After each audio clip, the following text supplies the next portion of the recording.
Let's do that again. Okay? So, first of all, welcome to season 2, episode 10 of the Table Talk podcast. Like I said, introducing everybody. To the right of me, you got Sada Thabit, you got Abid Thabit, you got myself, Omar Thabit. The guests for today, we got Ali, the owner of Hype Athletics, and then we got Rabih Darwiche, the director of SAFE and general manager at Hype. Today's episode is about overdose in our communities. Very important topic today. Where I was leading to is be sure to subscribe to our pages. You got YouTube, Oz Media, Facebook, and Instagram. Motivate Me 313. You can listen to our show later on Apple and Spotify podcasts under Oz Media. You can even follow us now on TikTok, Oz Media. And if you want to call in, this is an important topic about the community. I'm sure a lot of you are going to have a lot of things to say. The number is 313-306-1750. Again, the number is 313-306-1750. So feel free to call in. If you have any comments that you want to say, we will definitely answer that phone and hear your thoughts, all right? So with that said, I want to give a shout out to our sponsors. So as you can see behind my sister, we got BC Adhesives and the Balkan House Restaurant. Those are two of our sponsors. And then we have the Qahwa House and Hanley International Academy. So Zach, can you please run that Qahwa House ad for us? So shout out to Qahwa House, and then we're going to get the show started right after this one. The Qahwa House. The Qahwa House is the first coffee shop of its kind. The Qahwa House is a family business established in 2017 for the sole purpose of providing the best quality Yemeni coffee with no added preservatives, artificial additives, or flavors. You can stop by Qahwa House to try their famous Yemeni latte, Adani Shahi, Mafawad, and Jubani coffees. You can also stop by to try their delicious pastries such as the Yemeni favorite sabaya, their sembusas, and their new menu item, Everything Mini Bites. There are currently 4 Qahwa House locations, with 2 of them coming soon as well, to make it a total of 6. Their 4 locations is West Dearborn, East Dearborn, Williamsburg, New York, Lombard, Illinois, with 2 new locations coming in Canton, Michigan, and Petersburg, New Jersey. So no matter where you're at in the country, be sure to stop by a Qahwa House and get a glimpse of what the Yemeni culture is all about. All right, so with that said, first of all, Ali, how are you? Thank you so much for coming today.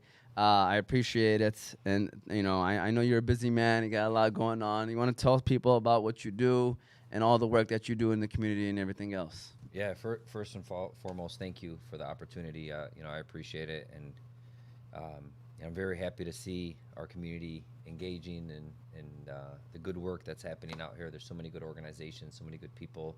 So it's platforms like this that I know that help, broadcast, the work that we do to everyone else in the region and in the community. So thank you to all of you guys and, to the team.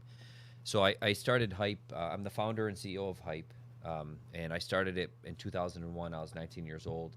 And my mission then was just to provide a drug-free, violent-free, and diverse athletic environment. My goal was to bring people of all walks of life, black, white, Muslim, Christian, Yemeni, Lebanese, Syrian, whatever they were, right? Just come together, because if you're on my team, there was one common goal for us. What was it? To win. To win, right? So it didn't matter how tall or short, rich or poor. I don't care how you prayed. Let's go. We got to win. And that I use sports as that basis to attract all these kids, mixed them up on different teams, and it's just been blossoming since, alhamdulillah, So, Hype really grew from the 2005 to 2010 era. Those years, we experienced a wide variety of athletic programs added to the list, such as leagues and tournaments and training camps of all sports: basketball, soccer, baseball, football, volleyball, and so on. Then the demand came where, parents are coming to us saying, my son or daughter is experiencing this in school, needs assistance in homework, or, lacking social or emotional development. So we added life skills as a social service component to Hype. We added mentoring, individual and group mentoring. So the social services had 9 different scopes, from tutoring, mentoring, counseling, drug prevention, career development, health education, life skills, as I had already mentioned, and so on. So we really understood what it meant to assess the needs of the community, and based on the current evaluation of different organizations trying to fulfill those needs, we then did what we had to do to fulfill them on our end, to the kids and to the people that we were serving. And then in 2010, we received a large sum of money via the federal government to build our first dream home. a home that I had planned to build since 2006, and alhamdulillah, like that's a whole nother story. We'll get into that later, but alhamdulillah, like we got a lot of money to build a beautiful center, and its location was ideal. It was perfect. It was convenient. No more than a 10-15 minute drive for anybody in around us. And that's the Dearborn Heights one. That's the Dearborn Heights one, Yeah. The substance abuse issue continued to rise. We were focusing on education and prevention programs. And in 2012, we launched the Wayne County Substance Abuse Coalition that had included judges and police chiefs from all over the county and teachers or administrators and so on. And we began, again, to expand our prevention and education efforts. But we were past that, So in 2009 to 2012, we added diversion. So now we're taking high school, middle school kids who have various at-risk factors, and today we call them social disparities as some, but others are risk factors like low academic performance or single-parent households, social economic status. These are risk factors, Unfortunately, these, and there's dozens of them, that we have listed. And we were referred these children via the high schools, the courts, the juvenile courts, local court systems, police officers, parents, principals, whoever, and we would take these young kids and provide them with outlets that were positive and productive, and that would strengthen them individually to be successful leaders in our community. And then it just got worse again, the substance abuse issue. So in 2015, we decided to expand our coalition, but mainly focus on the Dearborn Heights community. Wayne County has 43 cities. It was a big target area. But we had programs in Hamtramck, at the Joseph Combo Center, I think, if I'm trying to remember correctly. It was a while ago, but we had programs there for years. But like I said, it got worse. Now we're seeing overdoses in our community. We're seeing heroin cases. We're seeing meth. We're seeing all these things right in our community, like, didn't discriminate to us. We thought would never happen. Yeah. Cigarettes, okay. Weed, okay. Alcohol, we get it. It's available on the corner stores, whatever. But, gosh, it got harsh. The illicit street drug use really climbed, and death tolls were climbing, and overdose cases were climbing. So we added intervention, but again, we had to go back to the root, which was, education and prevention. Yeah. Because the bottom line, that's what is going to save lives. And, unfortunately, and I'm sure I'm going more than just the intro right now. No, you're fine. You're fine. I mean, because obviously I was going to ask about the, the hype and how it started, but. So, our parents, especially our parents, right? They trust their doctors more than they trust Allah. Yeah, sometimes. Yeah, I mean, real talk, though, true, right? that's Like true. they'll go there and doctor will say, "Yeah, you have A, B, C, D, E, F, G. Here, take these 20 medications." And they'll take every single And one. they'll take every single one. Yeah. And I'm being sarcastic, maybe a little bit too much with regards to the comparison, but there's blind trust when it comes to our doctors, and our doctors, we can't assume that they're invincible. They made a mistake with opioids, because they didn't do their due diligence when the pharmaceutical company said that opioids are harmless. And then dentists and, doctors and, you break a nail, they're giving you Vicodin, Yeah. So, and that's where the cases really originated from, were the opioid use. And then the misdiagnoses with mental health and behavioral health and the medications they're prescribing to help relieve those situations in the household. So For sure. And that was going to be my next question, but I'm sure we're going to dive into that just more. go with And Rabih, I want you to introduce yourself too. Tell us a little bit about yourself. I see that you, like I said, you're the director of the SAFE program and also the general manager at Hype. So you want to tell us a little bit about yourself? Yeah. So my name is Rabih Darwiche. Salaam alaikum, everybody.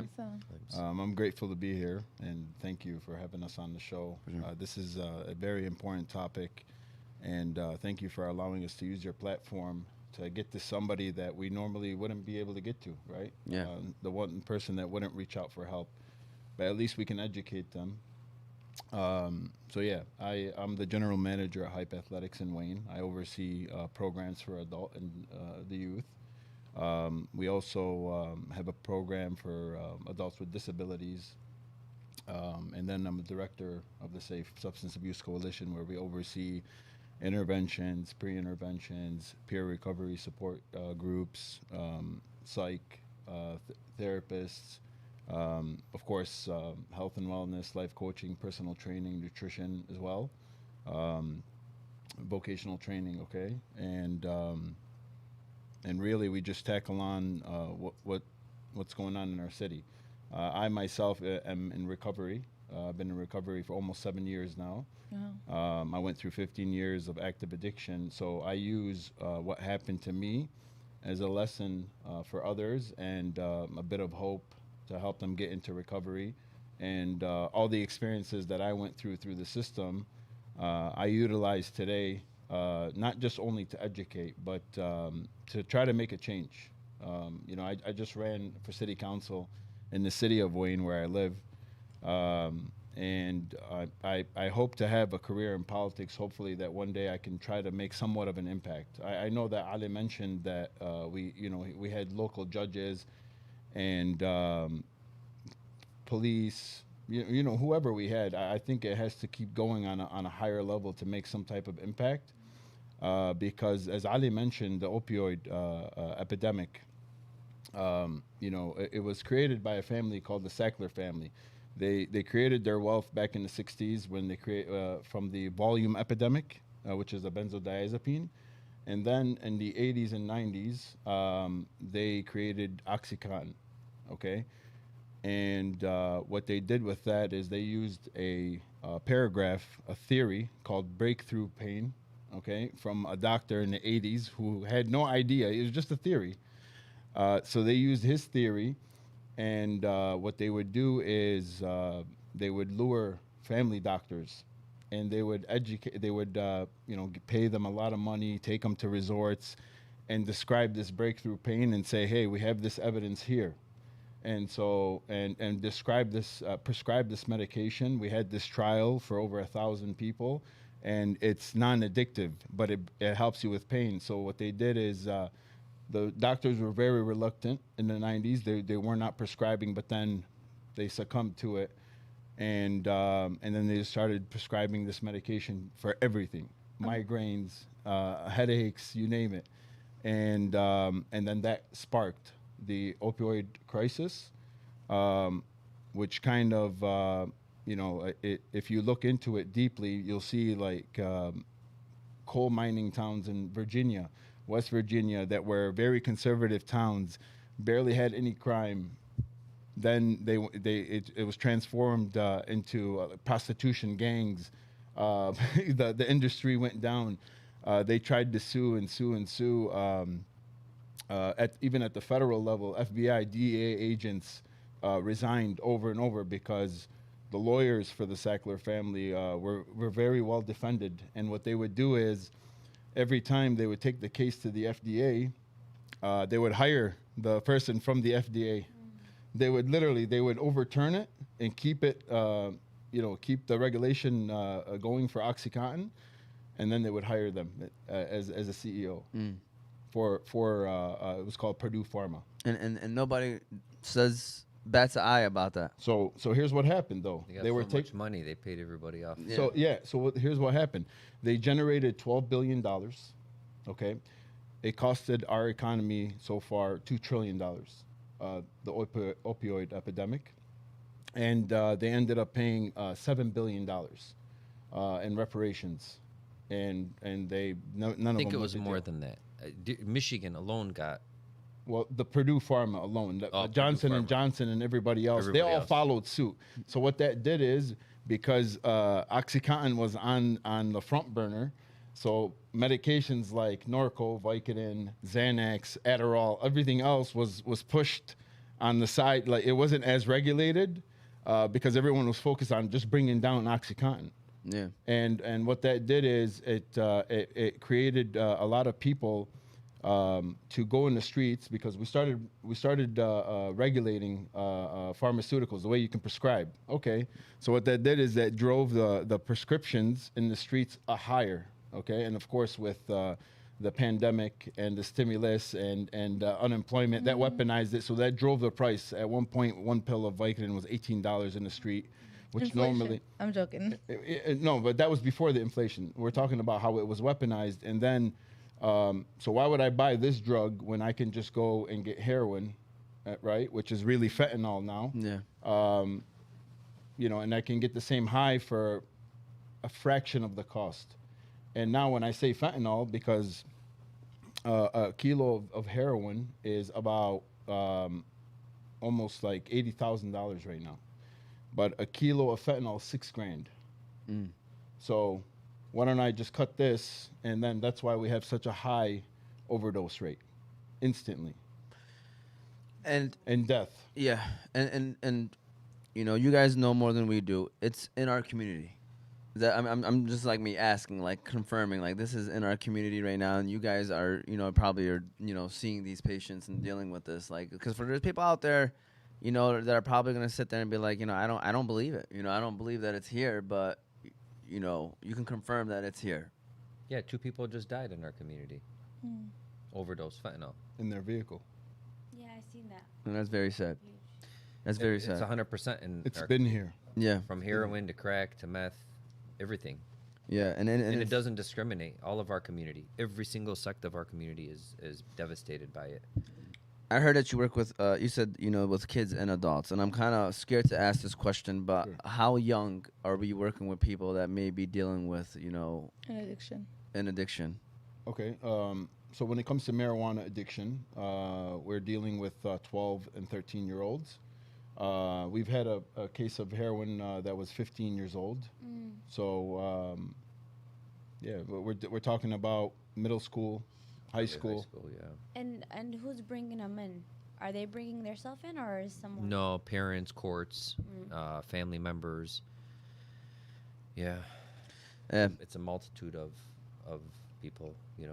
I wanna- sisters, aunts, uncles. I mean, it's Yeah. endless. I know you were saying earlier about the drug reps, how they take the doctors or whatever. The drug reps do not play. Like, they are in the doctor's faces. I used to work at a doctor's office a long time So ago. And they bribe, they bring things, Bring the Food. lunch. oh my God, it's a real thing, literally. Yeah. My brother is a pharmacist. He owns a pharmacy in Hamtramck, Infinity Drugs Pharmacy. So, we kind of have an idea about just that stuff, but I mean, definitely nothing too major in terms of knowing what goes on and stuff. But, you always hear about the pharmaceutical business and how it's a huge industry. The sad thing is they're cracking down on the pharmacies. Yeah. The truth is, it's the doctors that are writing the script. Yeah. Yeah.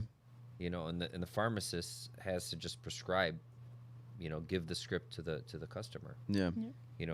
But we have heard, and not all doctors are bad, and not all No. Right. pharmacists 100%. are bad, obviously. But there's the ones that are hustling, Yeah. and they're hustling real hard. I mean, we've heard of, recently in a city outside of us, but not far, maybe Livonia, Westland, The cough syrup, the cough syrup, that was wild. right? What was That it? was unbelievable. There's a guy that got like The I lean. don't know, like yeah. 3 million bottles of cough syrup to make lean, or some crazy number. I'm Crazy. being And then- sarcastic with 13, but it was like crazy, or 3 million. It was Yeah, crazy. it's I don't even know. unbelievable. And my thing was, why was the money just sitting there? Like, Oh, that the one where it was like $15 million Yeah, in I this was like, house why on a was it wall. just Like he sitting was.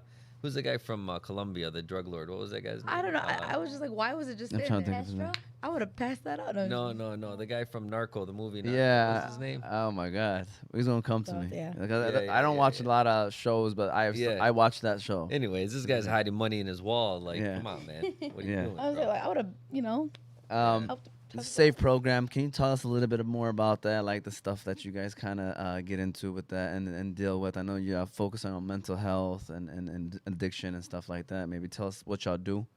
So we've also done 3-quarter housing, which is sober living. Okay. So people would go to detox and residential treatment center, right, to get clean, and then they would come for aftercare, where they would be in a sober, safe environment where they're overseen.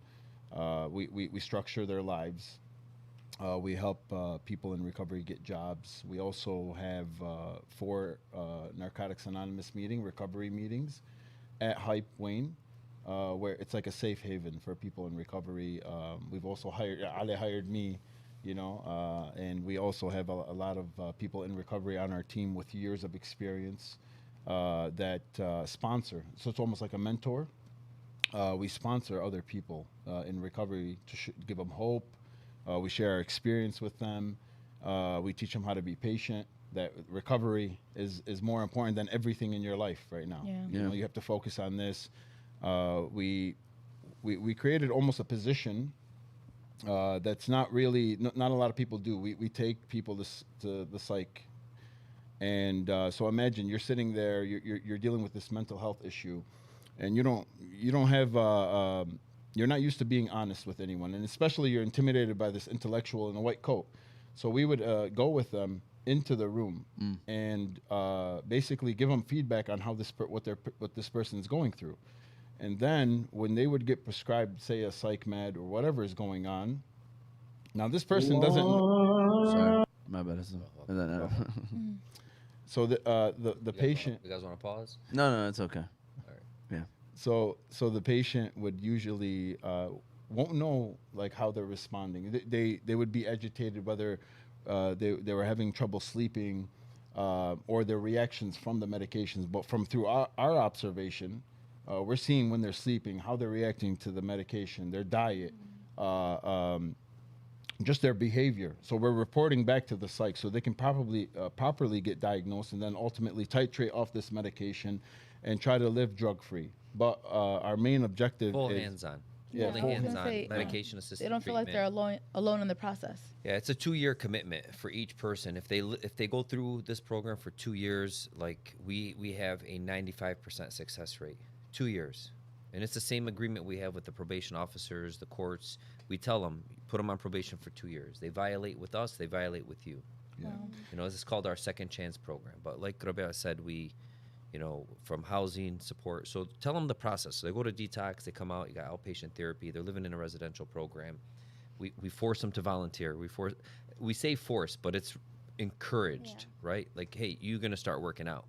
Every one of you.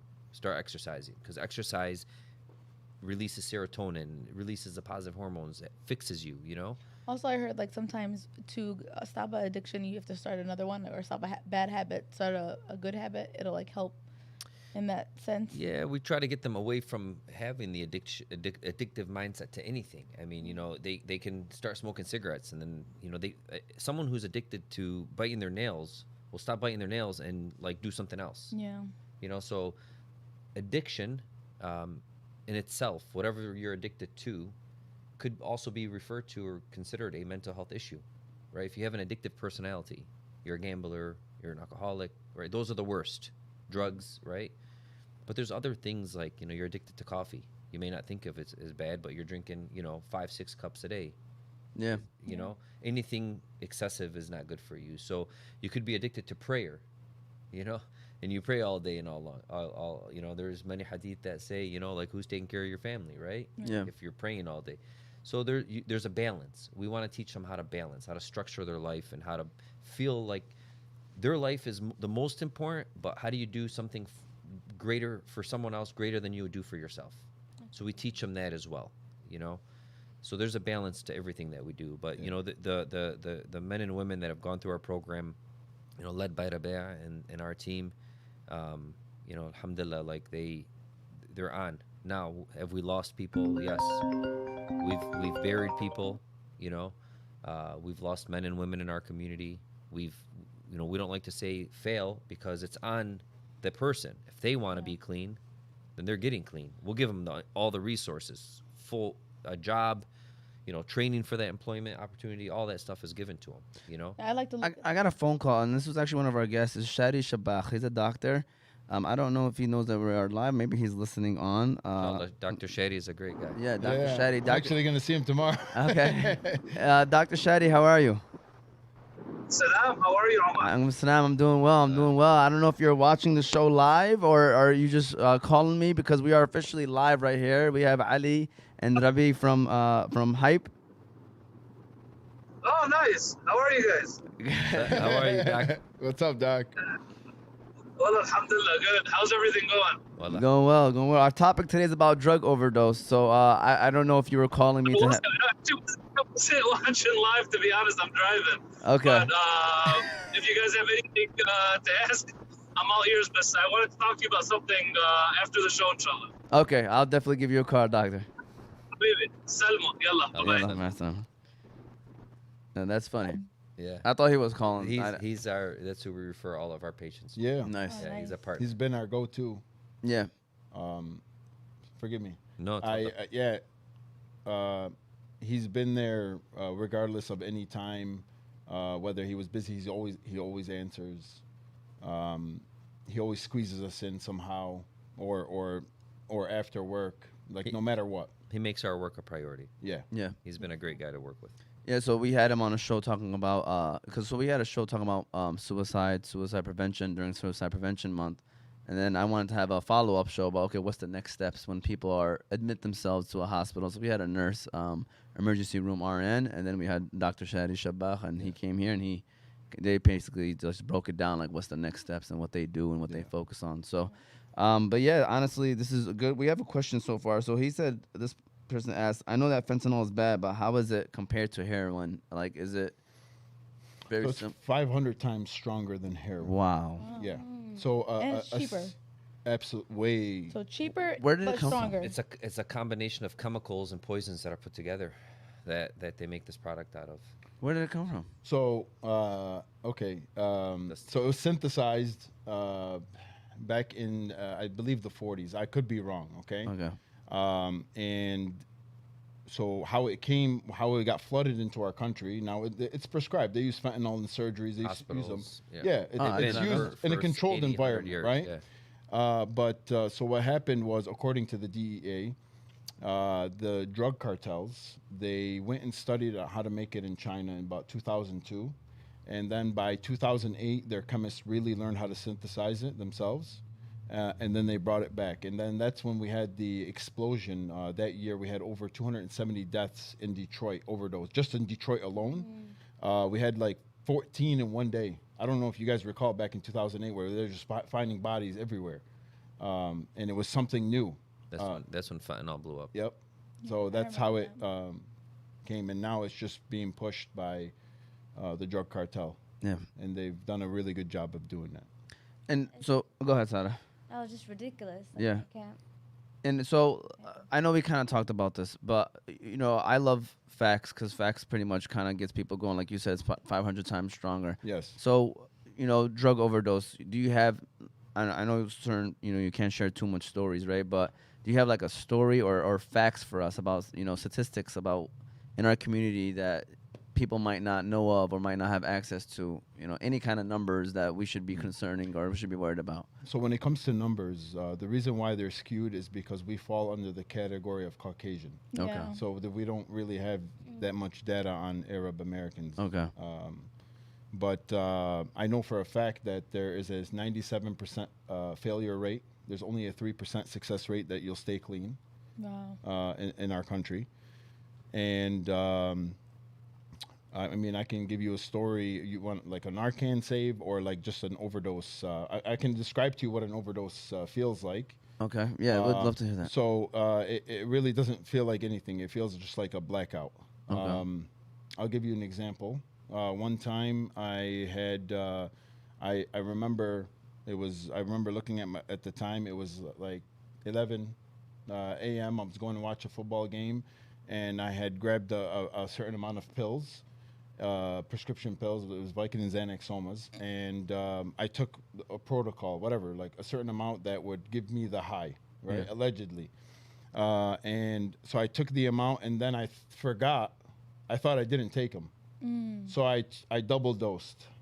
And all I remember is opening the door in my driveway and then waking up maybe like 5 hours later. And, my Where were family, you? I was at home. So the guy with me and the neighbor rushed me into the house. And my mom had, like didn't even have her hijab on. And my brother recorded me. It was terrifying, and then I felt so guilty at the time that whatever pills were in my pocket, I took those and I woke up in the ER. And I remember it was it's just a blackout for us. Yeah. We don't really feel anything, but the nightmare is the people overseeing it. That's the real trauma. Yeah. Yeah. Is everyone around you. Yeah, that's pretty deep right there, man. Yeah. And Thank you for sharing. yeah, thank you for sharing. No, by it the way. takes a lot to be able to share your story, but then again, the people that are hearing could hear you talk about it and see that you overcame it, and find a way out. He really did, and I'm a witness. I can testify to, Hajj, Rabih, 3-time Hajj, Mashallah. 3-peat. Allahumma barik. And the amount of people amount of lives he's saved, and the changes he's made to the region just by his presence. Not just Arab Muslims, everybody looks up to him as, I want to be like him if I want to be in recovery. He completely flipped his whole life around, and he's someone that I admire. And you're part of that 3%, alhamdulillah, right? Alhamdulillah, yeah. Yeah, that's awesome. Very, very fortunate, very lucky. And because I'm part of that 3%, I share my story because I realize I'm everything that happened to me, I'm not here to please man. I'm here to please God. Yeah. And it's like a paradox. When you please God, you end up pleasing Yeah. man.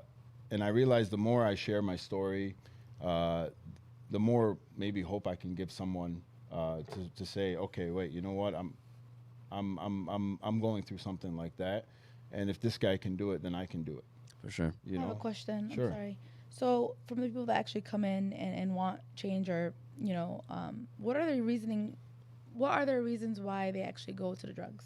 Like, what are they trying to, obviously life, but like, what are they going through to make them choose drugs? Not just drugs, I guess. Like getting to the point where they want to do something like fentanyl, man. Because What it starts off with. Okay. Sometimes it's just recreational. Sometimes they're just hanging out with a group of people, and they all say, "Hey, you want one? You want one? You want one?" I've never taken one before. Let me try it, and I take it, and I like it. And I'm like, "Hey, let's do it again tomorrow." And then that one pill becomes 2, and then like I'll tell you a story, and I know Robert probably has many, many more, but one of our cases was this young man from our community. Got a full ride scholarship to college outside of the state. I won't mention the state just so it doesn't even, doesn't connect. But the person was offered Adderall. And Adderall is a big Kickstarter for a lot of these college students. Amphetamine. Yeah, they get the upper. They start with 5 milligrams and they end up taking 30, 100. I know a person that was taking 240 milligrams of Adderall a day. That's crazy. It's crazy. You and I would die instantly right now if we took that. Yeah. Your heart rate would just come out, like it'll just rip your chest. Well, this guy started with Adderall, and then they ran out of that Adderall at the time in college, right? His dorm roommate, whatever, didn't have it, and they ended up. His roommate said, "Hey, I got something else," and it ended up being crystal meth or meth, which is an amphetamine as well. It's a mixture of uppers, right? With God knows what else. Every dose, every package is made differently. It has like Drano, has 25 Yeah, it's different just made with like everything. Yeah. tinfoil. It's a very dirty drug. It's Very, very. But if they snort it, just like they do Adderall, it's an immediate high to the brain. Stimulant. They're up for like 3 or 4 days. It's unbelievable. That's disgusting. So man. I don't so know. I always compare meth to. You ever watch that movie with Will Smith where he's in New York by himself and there's the fast-eating zombies that chase you? I Am Legend. I Am Legend, right? And they chase you. That's meth. And then the slow-moving zombie, like in the Michael Jackson movie, Yeah. or Michael Jackson song, Video. "Beat It," or whatever that Thriller. was. Thriller. That's heroin. Mm. So you have downers and uppers, like extreme of both ends. But yeah, so this guy. This guy came back. I can't even say the last part, but he contracted a very bad disease from it, non-curable. I don't want to even say what it is because I don't think there's many cases in our community that have this. Maybe it was a bad example to use just because of the specific details of this case. But it's terrifying. It really, really is. It's terrifying, to see the things that we've seen. And I know Hajj has many, many more stories. We've seen them. I mean, we both were in the streets together, like literally, picking up our sisters from the streets barefoot, prostituting themselves, like our people. Imagine that. Yeah. Women tend to have a longer half-life in the streets because Prostitution. they have an ATM between their legs. You know, That's crazy. it's just the honest It's truth. sad. It's sad, but we have thousands of people in our community. So safe predominantly has been serving the Arab Muslim community. That's our focus. You know, we do everything for free, volunteer, all of our time, all of our efforts. Some fees include housing. If they have insurance, the rehab centers charge for that. You know, but everything else is free. We just volunteer our time, you know. But there's, when I tell you thousands, it's so overwhelming, and people just don't understand, because it's you have to want to be clean in order to get clean. Yeah. You can't force it. Moms call us all the time. Dads calls, Dakhilak, I love you. Please come save my son's life. Okay. You know, I was on my way to a Lions game one time, and a mom calls me and says, he's trying to commit suicide. I'm like, who are you? What's going on right now? Yeah. What is this? Is this a prank? She's like, no, please, I got your number from this lady. Can you come? So I go to the house. On my way to the Lions game. I got 4 friends with me in the car. You know, literally, we're on our way. And I walk in, and I find a tray, and I hope the listeners can feel me on this, or the parents that are listening at least. I found a siniya full of medicine, like 30 bottles in a circle in the living room. You walk into the living room, it's right there. You know? If you're showing that to your kids, that you're reliant on this, they're eventually going to say, if something hurts me, my mom and dad did it, I'm going to do it. Yeah. You know, so you walk into a house whose parents, the mother is saying, my son is addicted to drugs. And, you know, first thing I see is this, and I'm like, who's that for? Why is it sitting right in front of me? You know, if your kids are addicted to drugs, what is that? She goes, oh, that's for my husband. Well, what the hell's wrong with your husband that he's paying the mortgage for the pharmacist and the doctor right now? Like, what's going on? Yeah. And he walks out limping, my hip, my back, like that song, you know? Yeah. My neck, you know, like, it's crazy, right? I'm like, what the hell's going on over here? This is a drug-using family, household. Yeah. You guys got serious problems. And this is what I told you in the beginning. Our parents trust the doctors more than they trust God. Like, it's crazy. Yeah. But it's our doctor's fault for taking advantage of people that are uneducated, who don't have the research capabilities to learn, to study, to understand the effects, short-term and long-term, of medication. Yeah.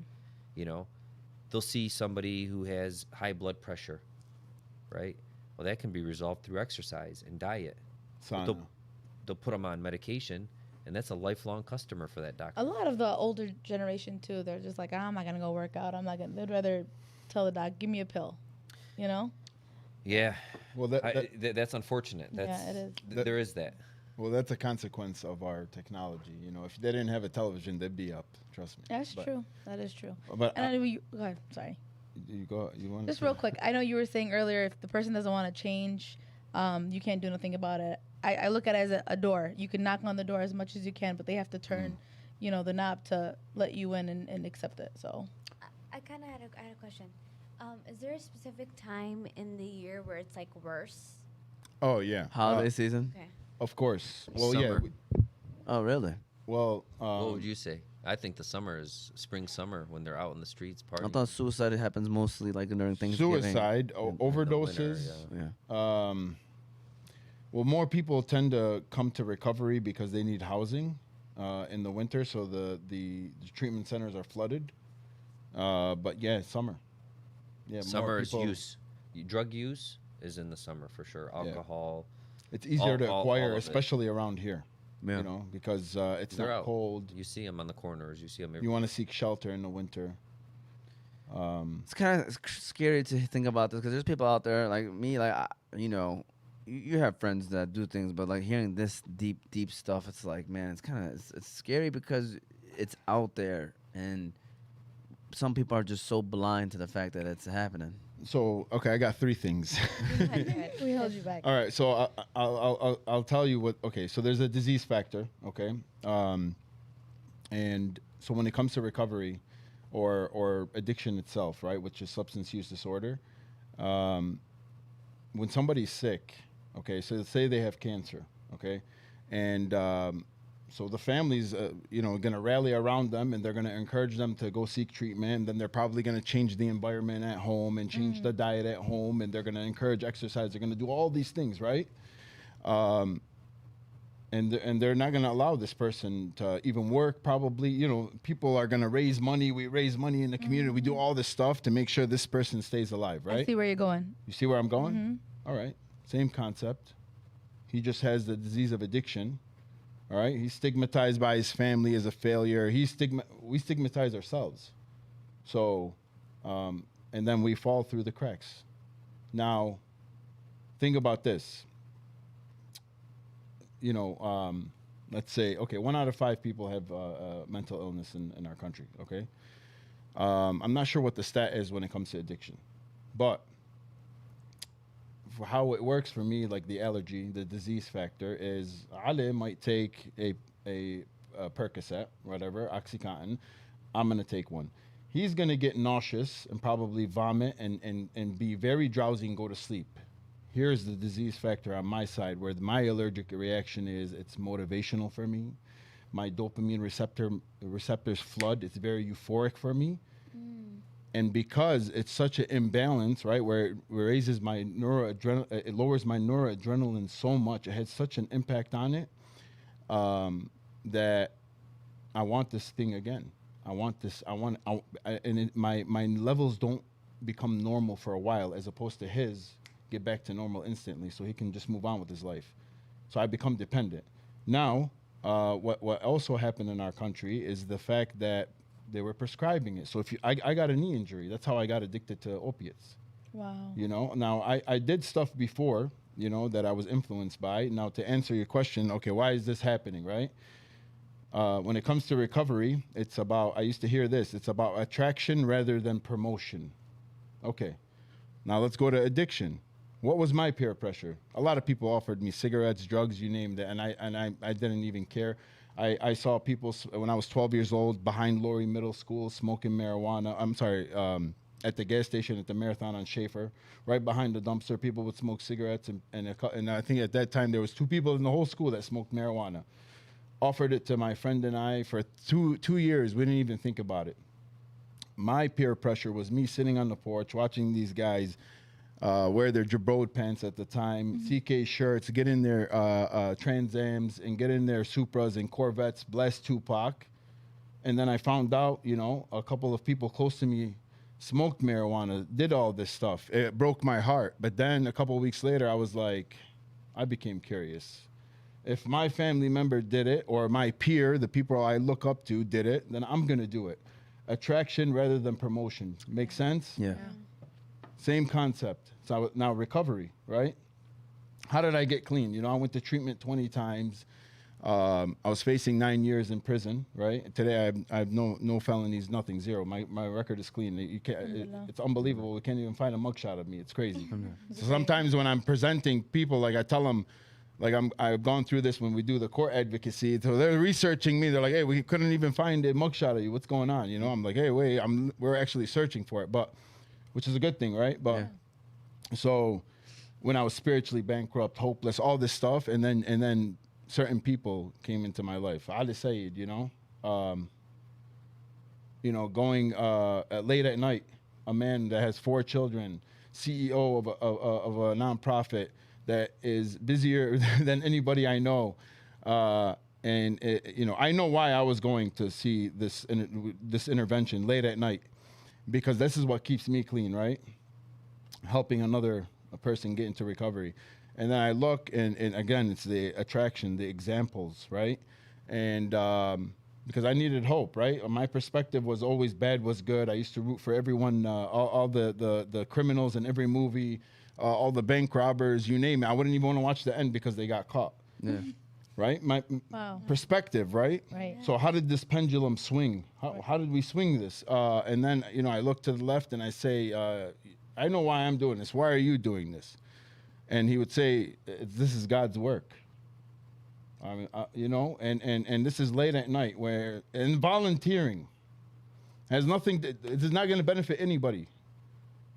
And then met somebody, 2 weeks of knowing them, taking me to probation when my family, they wanted nothing to do with me.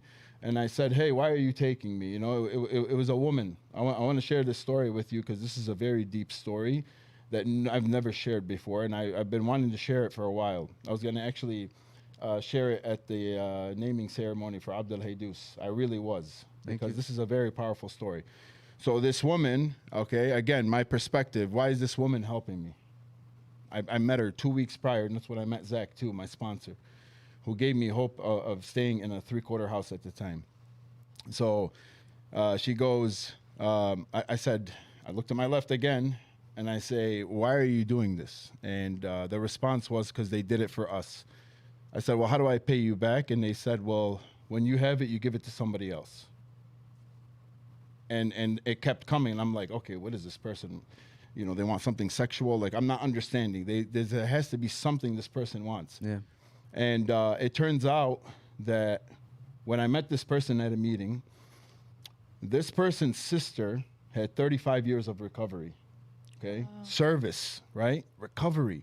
Been serving, sponsoring, advocate for recovery. Dying of brain cancer on the bed. Would not even smoke marijuana, was dying of pain. And so her sister is coming, and this person has 11 years of sobriety. Her sister, right? The one that's with me in the car, that would take me to probation and get me blankets and all this stuff because I had nothing. And she told her about, hey, I met this guy at a meeting, and he's complaining 1, 2, 3, and this woman, her son was in North Carolina in a psych ward going through a THC psychosis. So marijuana does cause psychosis, guys. Wow. Schizophrenia. So her son is suffering because she can't control the situation. Her sister tells her on her deathbed, she said, you have to serve that guy. You have to help him. You have to serve this guy. And so she helped me. She's been like a second mother to me. Till this day, I still talk to her. And her son today has a child and is married. Oh, alhamdulillah. Alhamdulillah. So, these people that came around me were just a blessing. It's that attraction, right? Yeah. The same concept as when I used, there was that attraction. And it just questions all of us in the community. Look How what are we you live. living? Yeah. How are you living? Why are these kids the way they are? Is big. Who do you think they're learning it from? Us.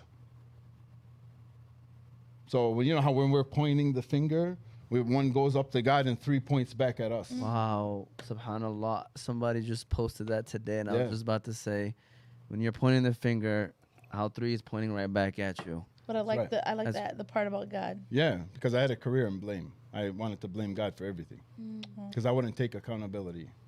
But really, it's us. Yeah. I have a couple questions. What was the toughest part about recovery? Like the hardest thing that you had to deal with? Changing my life, being accountable for the wreckage of the past that I caused, and the triggers. In the beginning, you're very, very sensitive. Your chemicals are very imbalanced. Your neuroadrenaline is not normal. Your dopamine, your brain doesn't develop as much dopamine. That's why we exercise, so we can develop these endorphins that help promote dopamine in the brain. It was very depressing, but being around Ali, which was encouraging, hype athletics, people just being there for you, and the recovery program. They would say, keep coming, more will be revealed, and keep coming till the miracle happens. Wow.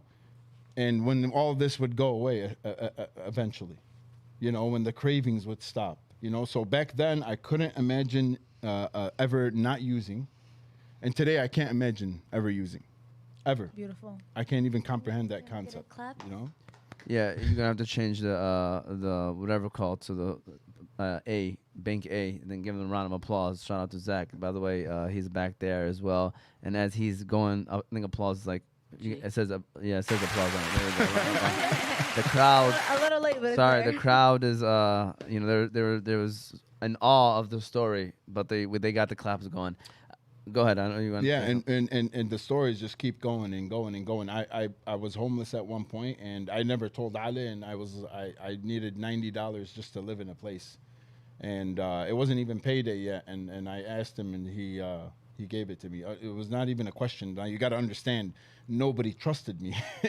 Nobody trusted me. And that was my next question: is how hard is it to find a career when people might see the history that you may have had in the past, and it's probably not easy to find like a job or a career. In the beginning of recovery, it's not. Okay. It's not easy at all, because you have to focus on your disease. You have to. Now you're in remission, right? So I'm in remission from stage 4 cancer. I'm gonna have to learn how to live a certain way, and I have to maintain that discipline. And then once it becomes a habit, right? I'm free from it. Now I can probably pursue a career. That takes years of development, right? Same thing with recovery.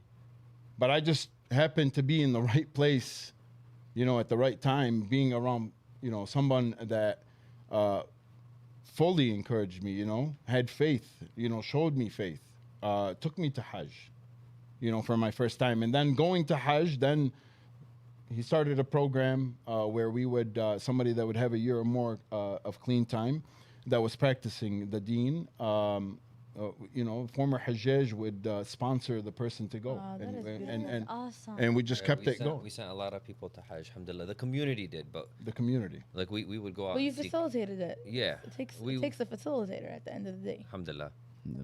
I always when he gives other people credit, and I know he gives Allah a lot of the credit, but Allah chooses who He pleases, right? It's in the Quran.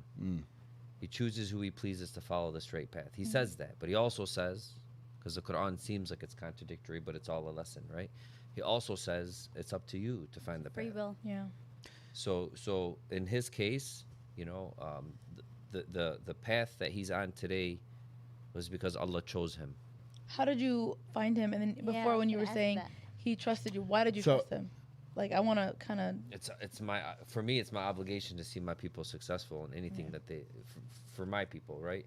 I care about everybody. I've proven that for 20 plus years. I care about everybody, white, black, rich, poor, I don't care. But as a Muslim, growing up and being an Arab and living in East Dearborn but being bused to West Dearborn schools and experiencing that, like no one will understand as an athlete what I went through going to Dearborn High in 9th grade, making the basketball team, and everybody getting a new jersey except for me. No one will experience that, and I'm the only Arab on the team, so I don't care what you tell me. If that were me, I would have made sure that Arab kid got the new jersey, and I'd make sure the best kid didn't get the new jersey, because that best kid was going to be the best kid anyways. Yeah. Right? He's going to shine. It doesn't matter. Go ahead, shine with that, bro. Yeah. But they gave me the old jersey. The old Michael Jordan, Daisy Dukes. Now they're back in style. But the old shorts, well, I was the only one that had them. And it's crazy that you still remember that. Yeah, it was traumatizing. Yeah. It's That's why I Yeah. started hype. I was traumatized in high school as an athlete. I was a 4-sport athlete. I love sports. I was the best athlete in my neighborhood. My years and before and older, I was all-state soccer, baseball, track and field, and basketball. Mashallah. And I got traumatized in basketball, and it was my favorite sport, next to soccer. But it was my favorite sport. I played it all year round. So imagine, I had a tryout, and the coach tells me you have to be there at 5 a.m. I'm like, Coach, I take the bus. How do you want me to get there? My dad gets off work at midnight, works at GM. He's not bringing me at 4:30 in the morning. You're tripping. What do I got? You got to do something. I can't make it. My mom doesn't drive. Does your mom drive? Yeah, believe it or But not. she was one of the few people She who were started growing up in driving the when I started neighborhood. school. Yeah, like it was like All right, very well, I rare. mean, my very mom rare. didn't Yeah. drive. And Yeah. still doesn't drive. Yeah. My So mom too. you know what I'm saying? So like, hey, Coach, what am I gonna do? Hey, you make it, you make it. You don't make it, you're off the team. That gives you the whole. I got there at 5:07, bro. I'll never forget it. This is the trauma. This is my trauma. 5:07. The coach told me leave the gym. Ooh. Oh Where you want me to go? God. I don't have a ride back home. How you gonna just kick me off the team, take everything that I love away from me like that? Heartless. Yeah, I'd never want to see that for another kid. That is. I never want to see it for another kid. And Listen, that's what I experienced, and that's I could have went 1,000 different ways, but alhamdulillah, like I have a daughter, my third daughter. I'm the third child. My third daughter, relentless, man. She's just like me, Anaya. Allah She's khalliya. just like her personality. Her older sisters will pick on her or say something. She don't care, man. She's tough. And I'm like, that's good. That's how you got to be. Yeah, the middle child usually Yeah. has that personality. there's so many good things here, and I always try to figure out like what am I gonna pull later on as a clip so that people could know that we had this show. Like I don't even know what to pull anymore, man. There's so many Amazing deep conversation. stories. Just whatever benefits the people. Yeah, that's You what know, I'm trying to still whatever figure out. benefits people. Look, we have a way out. Tell the people this, the listeners. If you're listening and you know somebody that needs help, you know, we're a phone call away. We're not hard to find. We have a hotline number, but really, we need you to educate yourselves and learn how to get your family member or yourself clean. That's what's critical to us, because if not, we're headed towards a devastating situation in our city and in our community, and it's devastating. Like, it's bad. Yeah, We for don't- sure. I took we a couple don't see it. things from what you said. The fact that coaches play a big role, a huge role Yeah, of course. with, Vital role. and it's important to understand where the child's coming from, the situation the child is going through, like him, the coach not caring or having the empathy of what you're going through, and like literally shutting off a dream, you know, Yeah. He could have made him ran. He could have Right. made him run. Yeah, anything. I would have swept the floor on my knees. yeah, Something. You know, like, Yeah, what are you there's that doing? potential How you gonna that's- just take that away? Pushed away. it's messed up. But it's messed up. okay. Look what it Yeah, prompted. Yeah, yeah, 100%. exactly. Everything happens for a reason. Speaking of, I've trained. I'm nowhere near exaggerating. I've probably trained over 100,000 kids in basketball Wow. in 20 different cities. probably motivated from that moment. I run into kids, I don't even know who they are nowadays, and they say, "You were my coach. You taught me how to play basketball." And I don't care if they went pro. I don't care if they played college. I don't care if they're a janitor. It makes me feel good. Yeah, 100%. for sure. You want to run our second ad for today, which is Hanley International Academy, and then we'll continue on with the show. Hanley International Academy. Hanley is a school that treats every student and staff like their own family. It's even in their vision statement, educating your child like our own. Did you also know that Hanley the way you guys offers a want it? virtual academy? So if Is you're it looking going for the your way you kid guys to want sign it? up for an online school, going the way look you no want it? further than 100%. Hanley's virtual academy. Amazing. But if you're looking for face-to-face, Hanley International Academy is located on 2400 Denton Street, Hamtramck, Michigan. The athletics there are great. The academics there are great. Shout out to the whole staff for being great teachers and educators for our leaders of tomorrow. So Ali, there's a couple people I want to see if you know, because people were mentioning you to me beforehand, and they were like, "Do you know him?" And I'm from Hamtramck, so I didn't really know too many Dearborn people. I'm starting to learn a lot more as the time goes on. Do you know the Leifullah and Ahmad Sufi from Immigration Tax and Services and South End of Dearborn? Yeah, Just wondering, do you know Gus Taha?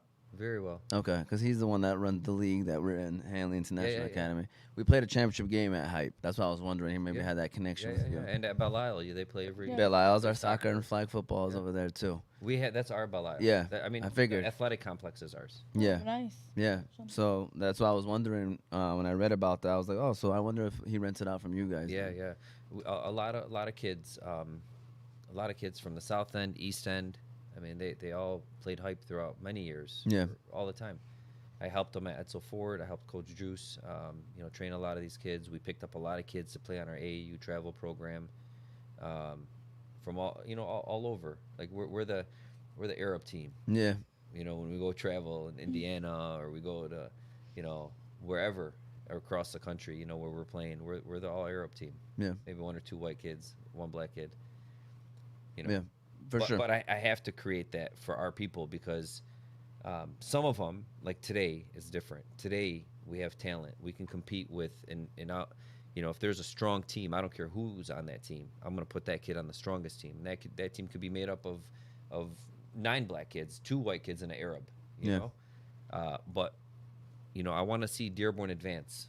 I want to see Dearborn Heights advance. I want to see the Arab advance. I want to see them boys and girls have the confidence and the leadership opportunities, to be successful. Because that's what sports is at the end of the day. It teaches you how to be a leader. For sure. It teaches you how to win and lose, of course, and all those Yeah. other characteristics. But you're a leader. Yeah. You got to lead yourself. You got to lead others. You got to Lead the team. lead the team. So I have we generally create local teams made up of mostly kids from the Dearborn Heights community and abroad. Some are outside, but they need a chance. Speaking of leaders, that is actually my next question. We have a lot of leaders in the community. Mm-hmm. I don't ever hear them talking about this stuff. They're focusing on other things. Not saying what they're focusing on is not important, but you guys telling me this is all kind of news to me. nobody really talks about it. I think we kind of shy away from having this discussion as a community. Why is it important for leaders to have this kind of discussion? What's cool about talking about what we've been talking about for the past hour? Yeah. Yeah, but you're saving lives, man. Okay, we're saving lives. You know, alhamdulillah, right? Alhamdulillah, yeah. Attraction. It's not attractive, man. You think we like the field? You think we wake up in the morning and say, "Oh boy, I can't wait to go save a life"? Yeah. No, man, I It's can't rough. stand it. It's rough. It's exhausting. Yeah. It's tiring. You help Yeah, someone, you want to it's your beat the hell out emotional- of him, lock him in a basement, and chain him to a pole, and give him medication to overcome his withdrawal symptoms, and then free him after 3 months. Like you think of the most craziest things to get someone clean because you love that person Yeah. genuinely. Genuinely. We love 'Cause this they- person. I barely know him. I love him. I don't want this sister of mine to be on the streets anymore. But she has to meet me halfway. You know, the parents are grieving. You know, they're buying grave sites, and their kid is still alive, but they know what path they're going in. You know what I'm Yeah. saying? Like, there's nothing cool about what we do. We don't. And- There's nothing. We're not like making Facebook posts about, hey, we just can't even talk about it. Yeah, because it's anonymous, and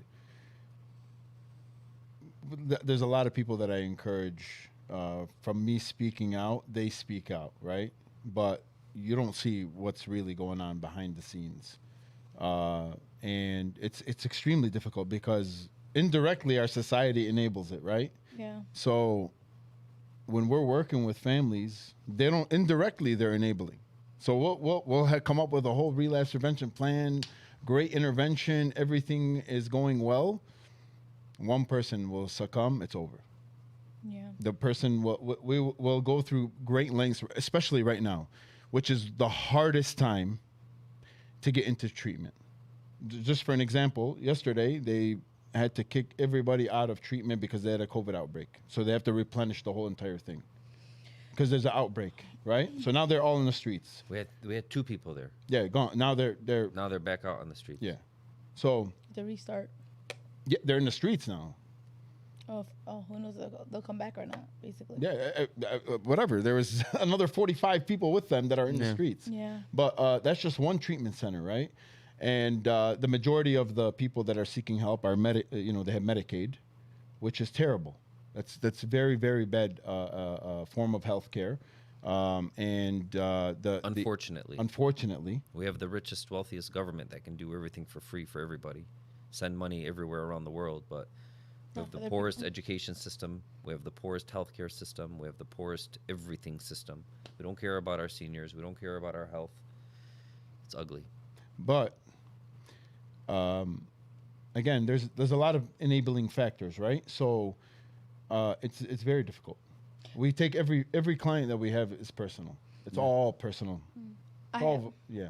Sorry, I have a piggyback question from what he said. So, what do you recommend the leaders of the community talk about or shine a light on, or advice for the community to help prevent, to even certain things that we do that we can stop doing or change? Or I know you were saying the medicine, keeping it out, watching what we're doing, being an example.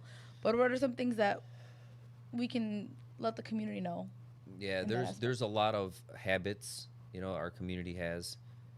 Definitely one, taking medication and daily medication in front of your kids is definitely a bad habit. All medication should be hidden, should be kept private, and not exposed to the children. Regular behavior is very contagious.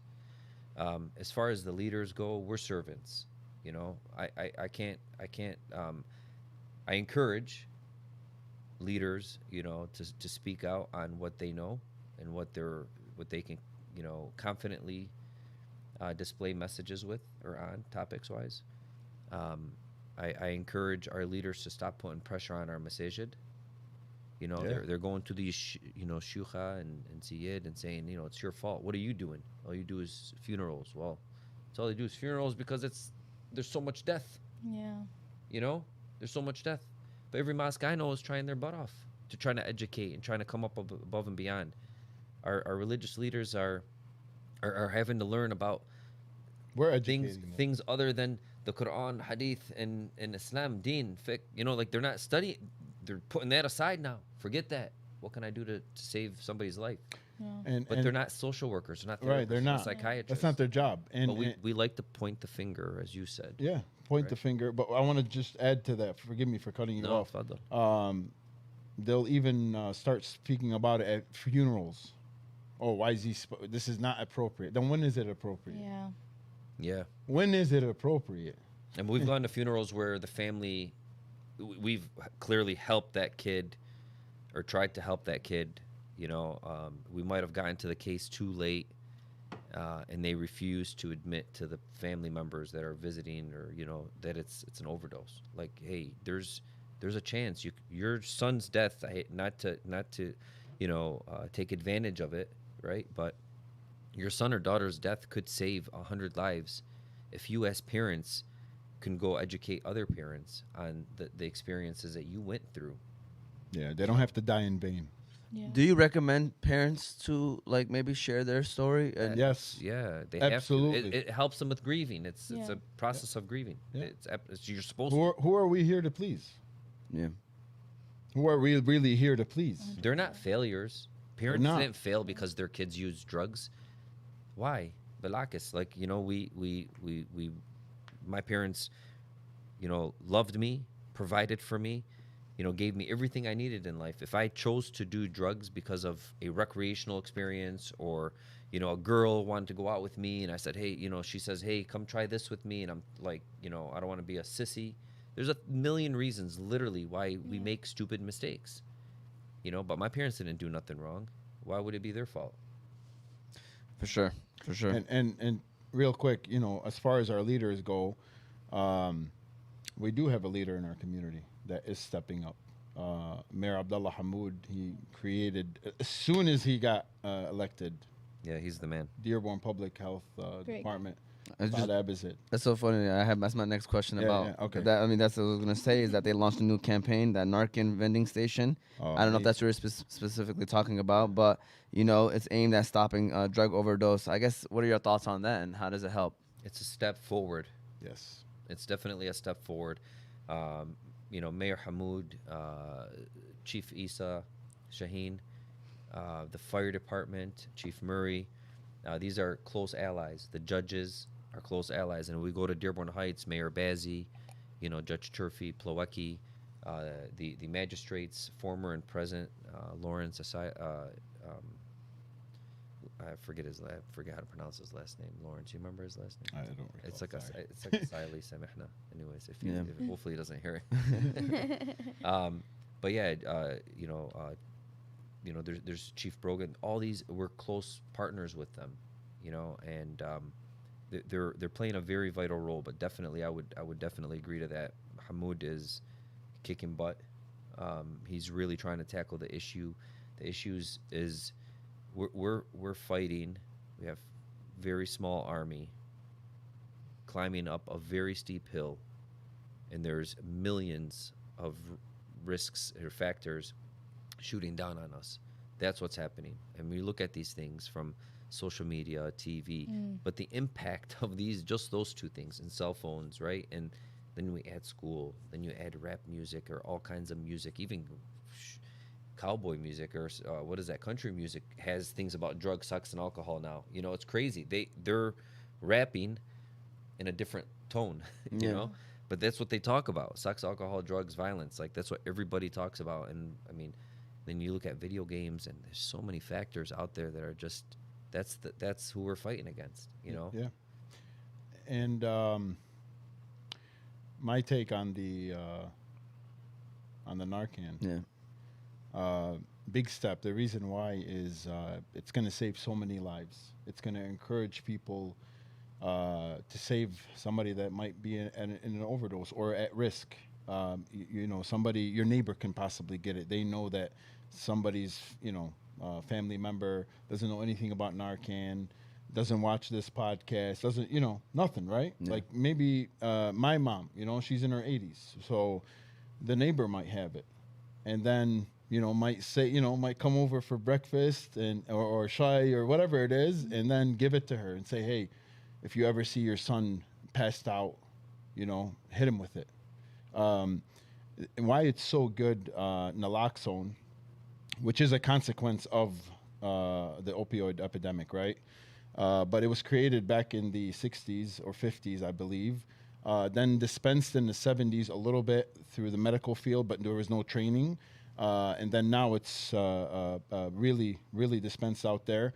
Now pharmacies, they sell it for $75, or for two of them, it's $150 For Narcan? for Narcan. It's And being dispensed for free though. Everywhere. well, yeah, but no, not like the way it was. Now people are paying for it. Oh wow. But look at how we're getting it for free from the vending machine, and it saved my life. Oh wow. Yeah, you know, you can't get high off of it. If a child were to get it and spray, nothing will happen. If the child is not on any opiates, nothing will happen. But what will happen if somebody was on opiates and they're taking opiates, it'll put them in perpetual withdrawal. he can't saved die. lives with it. Oh yeah, I've done 2 Narcan saves as well. Dead. Yeah, One so person did it. He had to use 2 kits. yeah, I had to use 2 kits on one person. They were turning blue. They were choking. Their feet were underneath. It was like they're kneeling, but their body was rolled back and it was a limp body. He was pretty much dead, and I hit him with 4 of them, and he thought he had bought cocaine, but it was fentanyl because it's white. But and the good thing about it, it gives somebody a second chance, man. That's the whole point. Is staying alive long enough to get that chance, because you might save someone like me that might actually say, oh, okay, I went through this for a reason. I have a purpose. I have a passion. God did, like, this was my test, and therefore this is what I'm going to do with it. This is not going to be in vain. What happened to me, all these lessons, right? I'm going to use this to do God's work. I'm going to do this to serve the community. How long did it take you to fully recover or get to the ability where you can help people? Well, Ali, in the SAFE program, I started speaking 4 months sober immediately. Wow. It was terrifying. And he started overseeing other people getting clean in the process. Yeah, but I was in a safe environment. Right. That's what it was. And by then, I had made my decision. But regularly going to meetings, went through a 12-step program, went to therapy.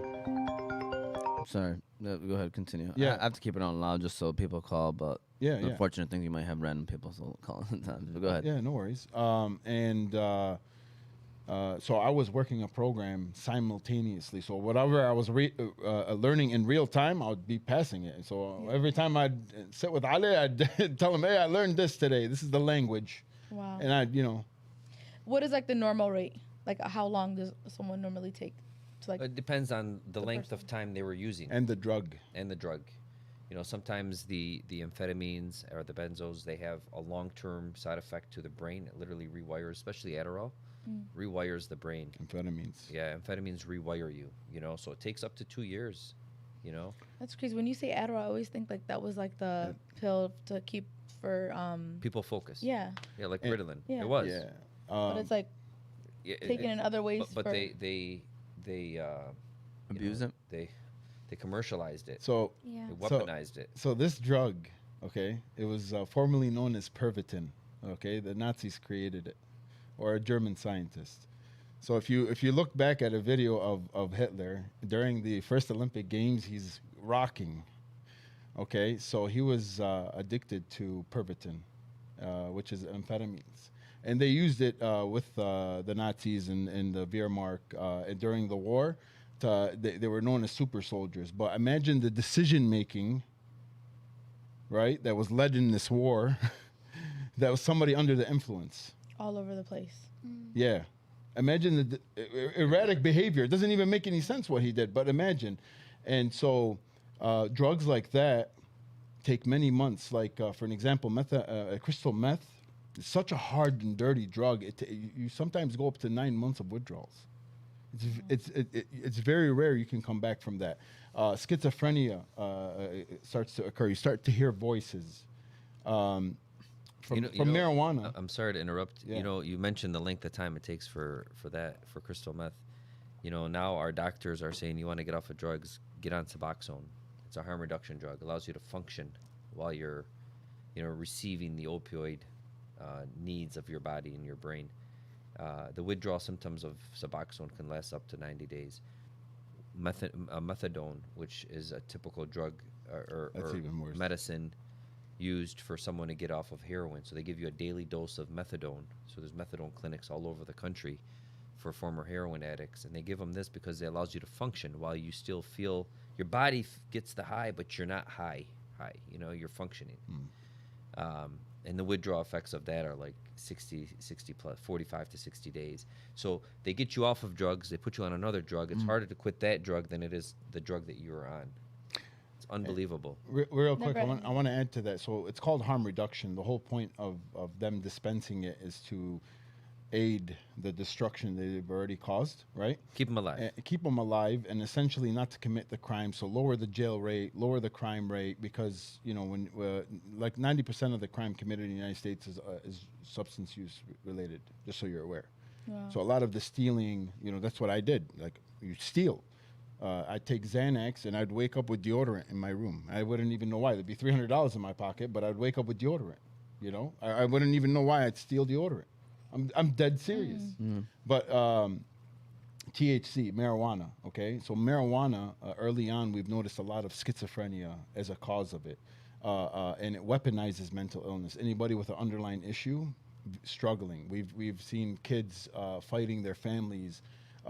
Their lives become unmanageable. We didn't understand I didn't understand what was going on. I used this substance, but of course I'd go to harder drugs. But I couldn't understand the consequences. Like, we're like, wow, what's happening? And we realized that this drug has been weaponized. It's been manipulated. So 25 years ago, the drug was at 3% THC, which is tetrahydrocannabinoid. And now we're talking 30% for the regular, 60% for the oils, and then the dabs is at 90%. You know, there's stronger marijuana than OxyContin now. Doesn't even make any sense. Yeah. You get super high. Yeah.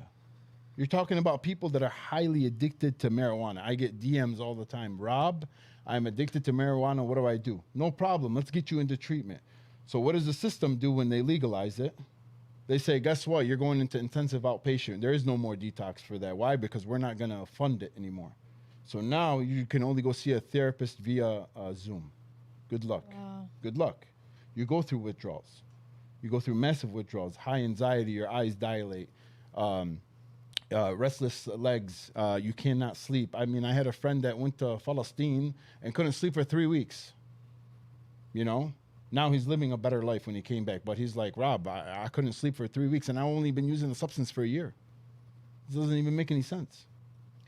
Yeah, and it sounds like from hearing all this, I mean, I'm sure you guys hear the theories about this too, but all this, when it comes to the pharmaceutical company, I feel like this is something where it's like it's all done purposely, you know, in a way where it's like they get to. I know it's hard for you, but Well, no, I know you're just kind of smirking over Not there. that, I mean, it's like It's just a conspiracy consequence theory, of somebody capitalizing. conspiracy man. theory Yeah. level discussion. Like, we just focus on the realities. Yeah. For sure. I'm not Wait, gonna go Real back. time. Yeah, Conspiracies, cool. Those are nice. Real time. Figure out I'm Yeah. telling you, real time. yeah. Yeah, we gotta just we can't we don't. I'm got spitting time. facts out, things that I've seen with my eyes. I don't even speak in any other way. Yeah. Yeah.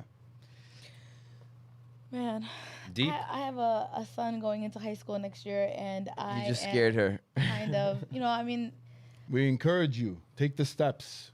Be bold. Yeah. You see something, call it out. Why not? That's your son. alhamdulillah, we have a good relationship, but Good. you know, you can't really sometimes in the wrong crowds. He's into sports. Good. That's a good thing. We'll keep him there, but you know, it's scary to know that this is happening, you know, in our community, in our backyard. I have a question. know?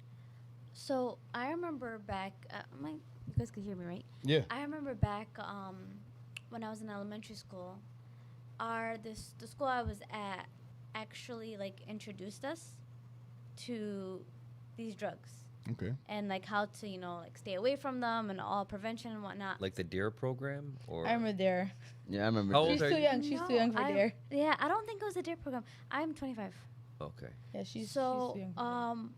I was just this guy that would come, and you know, it was every year. But I remember it was 5th grade, and there was so much controversial conversations because they're like, you know, these kids did not know this, but you just introduced this, so now they're, you know, you might get them curious. So my Well, that's what question happened is, to us with DARE. yeah, Yeah. So But now it's question was- different. Yeah. When is They all too know. early? Oh, that's true. Yeah. They all know. Everybody knows. Everybody knows. They all know what it looks like. They seen it on Scarface. TikTok, you TikTok. name it. Yeah. Yeah, Snapchat, whatever. Whatever. Because I didn't know none of these stuff until, we had that program Yeah. that came in. I this is a lot. This is a lot, and I feel like one show doesn't even do it justice. That's for sure. Yeah. When he told me, I was like, wait, It's a lot. are they ready? You know? Yeah. No, It's a but very broad yeah, topic. yeah, Yeah, we could. I can talk about hype, just hype, the story of hype for 3 hours. Yeah. And we've done that. But we're not. I know there's an objective for us. We accepted this opportunity, this gracious opportunity, because it's important for us to deliver a message. yeah. Whether it be to motivate, your little brother to start his own organization one day and to help people and to help serve, great, or a listener, same concept, right? Or to save somebody's life, or to, maybe a concerned mom or dad has a child that's, acting, erratically in the household, or, just staying to themselves in a room. We're seeing that a lot too. Lack of social behavior, social communication development. It's critical. I mean, they're sitting on their phones in their bedrooms for hours and hours and hours. What could you be doing? Even if you're talking to people, like your friends, back and forth with your thumbs. Like, is that really how we communicate now? Is that what- Socially inept. We become, yeah. Yeah. So we have, we have a social responsibility as individuals and the organizations that we represent, to help guide. We don't see it as competition. If you want to do what I'm doing, let's go. I'll help you. I've helped from 70 plus countries. I've helped them start organizations like Hype. They fly into our country to meet with me, to see how we operate, who we are, what we do, and how and Isn't why. Access opening something like that too? We heard the we in a it's year new or to so. us. Yeah, it's new to us Inshallah. like it is Yeah. new to you. Inshallah, they do great things. Yeah, I mean, this isn't. We can't wait to competition work with them. when it's Yeah. when it's Wallah. God's work. The more the merrier. We do it. We need them. We need them. We need a leader. Someone has to lead us through this process. We're not trying to say that we are. We don't have, the millions of dollars that's needed to build state-of-the-art facilities. We know if we did, we know exactly the type of facility we would build, and it'd be a sweet facility with residential, with workforce development, with detox, with outpatient therapy, with a college, with career training for HVAC, electrical, framing, whatever trade, carpentry they want to get into. We got it. Come. Because But we would ultimately focus. Like, if I had the money, Everything. I'd buy the old Hyatt Regency and convert that to a rehab center. Wallah. That would be the building they dream. bought was But- is not bad. Yeah, I remember walking through that building for the same purpose maybe 5 years ago. Yeah. Wow, that's Yeah. good. We walked through it. It didn't work for our need. We bought a church in Lincoln Park, and we're hoping to convert that. But the city opposed the plan. Yeah. So we are in the process of selling. We should be closing soon, and then upon closing, then we have other ambitions, inshallah, ya Rab. Inshallah. If Allah wants it to Inshallah. happen, it'll happen. Yeah. Our intent is just to help people. Yeah. So we're at His mercy and will. Whatever He wants us to do, we'll do. But we do work hard for what we want to do. Don't just think we sit back and let God, do all the planning. He plans, but we have to bust our butt to make sure that His plan comes to Yeah. fruition. 100%. And I like the fact that you guys also house them, because at the end of the day, if a flower is not blooming, you have to change the environment, So taking The them away environment is from, the only thing that's the problem. That's number one. That's uno, right there. Yeah. Everyone goes. Get them out of Dearborn if they're in Dearborn. Get them out of Dearborn Heights if Get they're 'em in out. Dearborn Heights. Get them out of the neighborhood that they're in, away Yeah. from their friends. Take their phone, delete their numbers, delete everything, change their phone. You have to. everything. Everything. Everything has to change. Shut off your Facebook. Shut off your Instagram. Shut Everything. everything off. Yeah. Everything was a trigger for me. That's a reward. If you do well, you can have your Facebook back under our program, under our social, all social media platforms. Yeah. If you're doing good, you can have it back. And they follow, man. That's structure. It's military style, but you know what? Do we We've get a saved- lot of we've resistance? saved- Absolutely. We've saved a I was lot of gonna say. lives. Absolutely. Yeah. Well, of the ones that stayed, that lived it out, they if they could, they'd kiss our hands. Yeah. Wallah, it's like they know that worked. Structure is what I needed. Yeah. You know. Very interesting. Very interesting. Like I said, man, we might have to get you guys to come back, man, because Inshallah. this is inshallah, like, you know, because we're pretty much winding down to the end. And Yeah. I guess my final question is advice, man. Advice to someone that may be addicted and is struggling to take that next step and to maybe you know, bring themselves in or you know, Get it. what would the advice be? It would be a suggestion.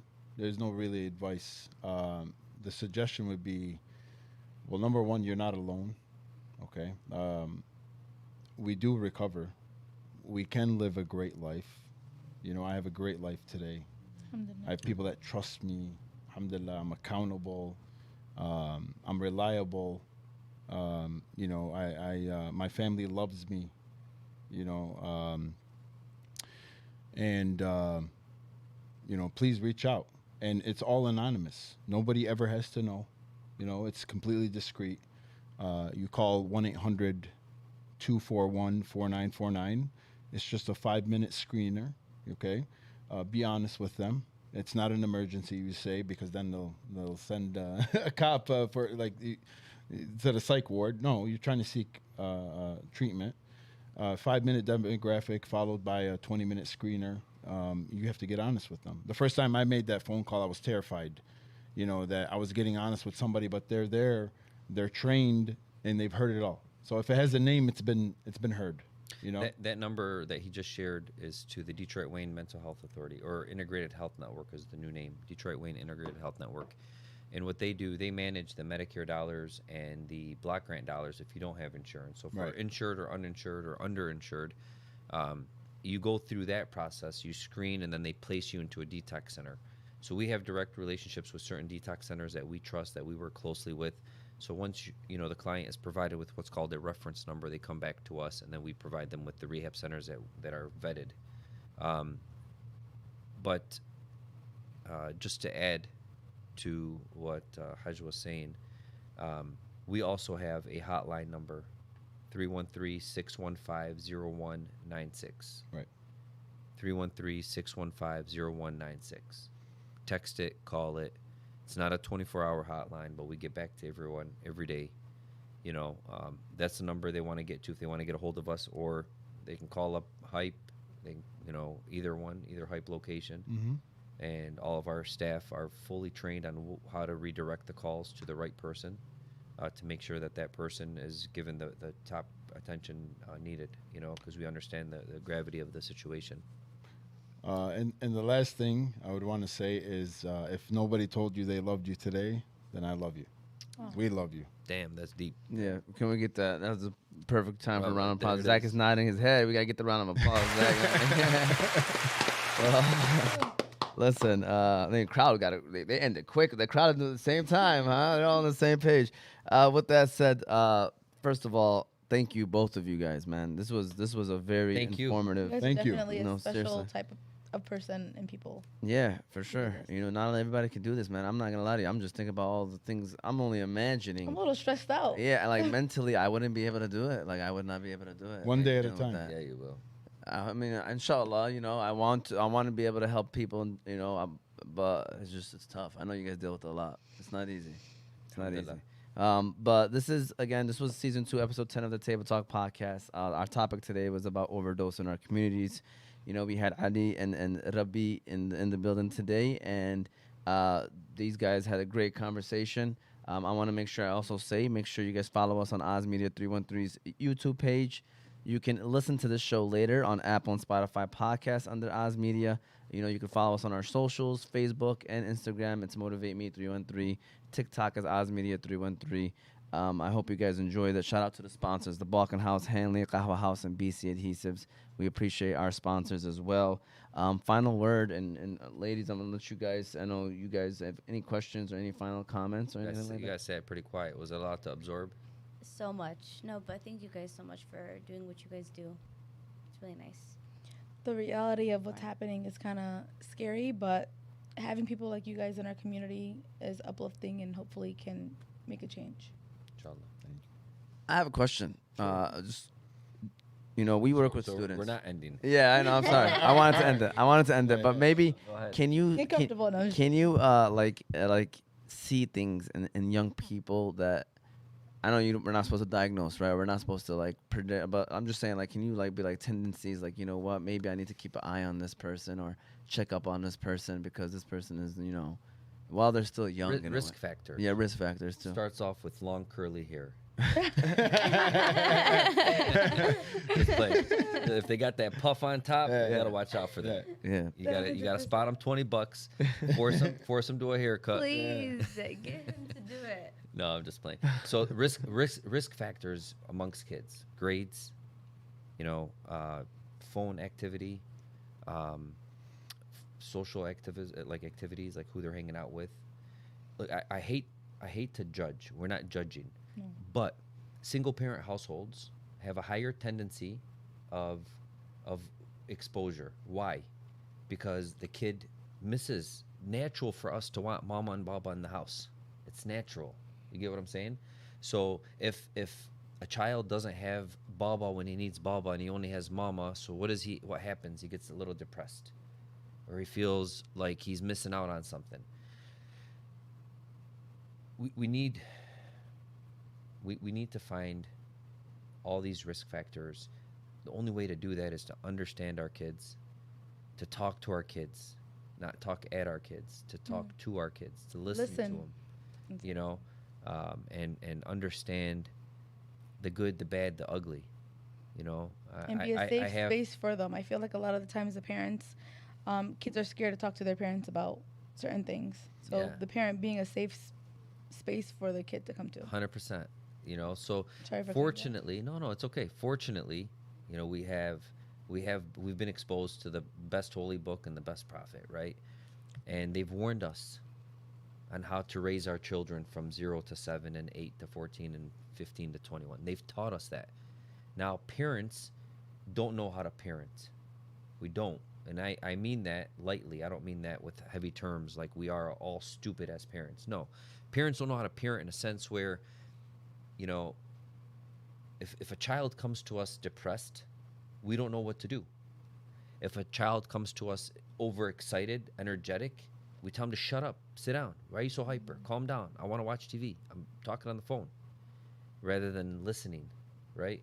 So in addition to the situations that all families face with their children that are severe, that require a lot of attention, a lot of time, and not knowing how to resolve these situations as parents, because we learn every day, right? We learn. We try to remember what our parents did to us. Well, I can't take off the belt anymore, but we try to remember, like, okay, what did my mom do? Well, I never really did that as a kid, so I don't really know what my mom would have done. So it's love, it's listening, it's caring, and it's just being patient, man, and being the best example for your parents, or for your kids. I'm sorry, for your kids as a parent. So the risk factors, man, you gotta see strange behavior, erratic behavior. Are they changing their personalities? Are they not showering? Are they not sleeping? Oh my God, there's a kid that didn't sleep for like 4 or 5 days, like high school. Like, what are you doing? How do you not sleep for 4 or 5 days? That's a mental health disorder. Yeah. There's 41 severe mental health, 41 severe mental health disorders. Yeah. Very Getting honest. Yeah. Getting honest about it. No, I love that. And Don't I be think, shy. Parents can't stay away from that. If they have a problem, don't be shy to go seek help. Talk. Don't worry about an ass. Talk about it. Talk about it, because it can be so much worse when they're 21, 22, and you didn't do nothing about it, or you tried to hide it, and now they're on the streets, smoking crack. Yeah. For real. And we are, like, as a society, we're losing the household, the family, the household. Because of all the outside. Yeah, divorce rate is high, and people getting married and having children, and again, the two-parent, it's really important. It's vital. Yeah. Somebody has to hold them accountable. Thank you guys. Thank you guys. I'm gonna keep saying this. Thank you so much. I'm sure we've just got educated on something that we weren't as educated on. So thank you so much, just for ourselves, let alone the people that are out there. Now I feel comfortable kind of somewhat having these kind of conversations where, let them know that it's out there. It's out there and you need to believe it. out and, there. and I'll direct them It's to the next show. door. It's next door. Yeah. Yep. It's in Well, these neighborhoods right now. for sure. And there's people like you guys here to help. So Oh, absolutely. Inshallah more. Inshallah you guys and some other listeners can help because we Yeah. can't do it alone. We're getting beat up. 100%. Any final words that you guys want to mention before we officially close this out? I'm good. Thank you. Thank you. No problem. No problem. Thank you. Again, season 2, episode 10 of Table Talk. Hope you enjoyed this conversation. And please, please, please take something from this and hopefully you instill it in your everyday life and hopefully you can help someone as well in the future.